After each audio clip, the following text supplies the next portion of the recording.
រៀបការជាមួយគ្នាគឺគោលបំណងបង្កើតគ្រួសារថ្មីមានកូនចៅមានសុភមង្គលរស់នៅជាមួយគ្នាក្នុងសេចក្តីសុខបាទសុខទាំងកាយសុខទាំងចិត្តមានទាំងកិត្តិយសនៅក្នុងសង្គមគឺជាអ្វីដែលយើងគ្រប់គ្នាចង់បានមែនទេបងប្អូនចង់បានអញ្ចឹងដូចគ្នាណាបាទដោយឡែកលទ្ធផលនេះมันអាចចេញតែពីប្តីឬក៏มันអាចចេញតែពីប្រពន្ធទេគឺវាមានការរួមបញ្ចូលគ្នាបើបងប្អូនផឹកទឹកដូចខ្ញុំផឹកទឹកនៅក្នុងកែវនេះ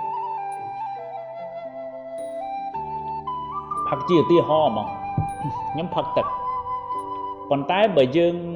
រៀនគីមីវិទ្យាណាទឹកវាមានការរួមបញ្ចូលពីអូស្មန်2អ៊ីដ្រូសែនបូកនឹងអុកស៊ីសែនបានវាឲ្យផលទៅជាទឹកអញ្ចឹងបើយើងចង់បានលទ្ធផលជាទឹកគឺយើងត្រូវមានអ៊ីដ្រូសែនហើយនឹងអុកស៊ីសែនដើម្បីប្រតិកម្មគីមីចូលគ្នាប្តីប្រពន្ធដូចគ្នាបើយើងចង់បានសុភមង្គលវាមិនមែនមកតែពីប្តីហើយក៏មិនមែនមកតែពីប្រពន្ធដែរអញ្ចឹងឯងបងប្អូនអញ្ចឹងវាមានការបូកបញ្ចូលគ្នាទី1ប្តីលេងល្បែងទី2ប្រើប្រាស់ថ្នាំប្រហែលជាស្មារតីប្រហែលជាសតិប៉ះពាល់ណាការងារមិនជួយរកការងារមិនជួយធ្វើលុយមិនជួយរកហើយយកទៀមទាយក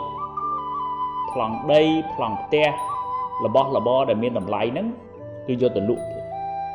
ហើយបើយកទៅលក់អស់ទៅលេងល្បែងអស់ទៅប្រើថ្នាំអស់សំណួរសួរថាតើកូនទាំងពីរនេះអនាគតយកទៅផ្ញើអ្នកណា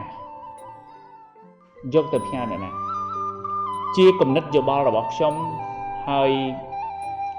ខ្ញុំគិតថាចកៀងទាំងណាភ្លឺទាំងហ្នឹងហេតុដែលប្តីទៅលេងល្បែងប្តីដល់ទៅញៀនថ្នាំតើវាមានការរួមចំណែកពីភរិយាធ្វើអីឲ្យគាត់មិនសប្បាយចិត្តធ្វើប៉ះពាល់អារម្មណ៍របស់គាត់អាហ្នឹងគឺខ្ញុំអត់ដឹងទេប៉ុន្តែខ្ញុំចង់ជម្រាបពេលខ្លះលោកគ្រូខ្ញុំផ្ដាំចេះហើយខ្ញុំក៏យកមកប្រើដែរបើយើងពិតជាចង់បានសុភមង្គលនៅក្នុងគ្រួសារយើងគួរក៏បីសម្លឹងទៅអនាគតដែលយើងចង់បានហើយប្តីគួរធ្វើអីប្រពន្ធគួរធ្វើអីដើម្បីឲ្យបានសុភមង្គលហ្នឹងយើងកុំសម្លឹងថយក្រោយហើយរកមើលអ្នកណាខុសអីហើយយកចំណុចខុសហ្នឹងមកជន់គ្នាគឺបានត្រឹមតែពង្រីកការឆ្លោះតែប៉ុណ្ណោះយើងអាចរៀនបទពីយើងអាចយកសកម្មភាពពីអតីតកាលមកធ្វើជាមេរៀនប៉ុន្តែកុំឲ្យបទពិសោធន៍កុំឲ្យសកម្មភាពខុសពីអតីតកាលវាคล้ายទៅជាមហារិទ្ធក្នុងបច្ចុប្បន្នហើយវានឹងคล้ายទៅជាដែលគេហៅថាក្របបែកបោកគំតិចអនាគតរបស់យើងអញ្ចឹងគឺអានេះគឺខ្ញុំជូនជាទស្សនៈរួមសម្រាប់ឲ្យបងប្អូនទាំងអស់គ្នាយើងធ្វើការពិចារណាទាំងអស់គ្នា